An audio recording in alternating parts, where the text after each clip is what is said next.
Hi,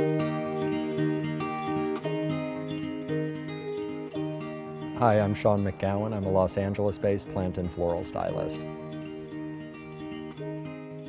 What I love about these planters is they have a built-in liner.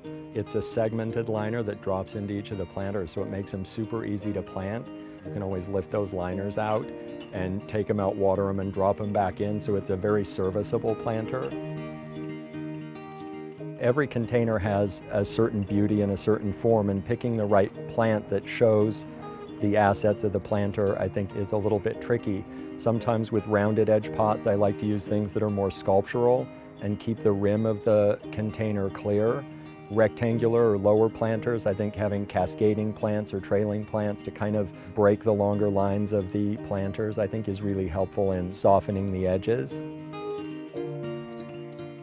I don't think there's really a rule of thumb when mixing and matching planters. I think the more interesting the textures and the shapes, the better.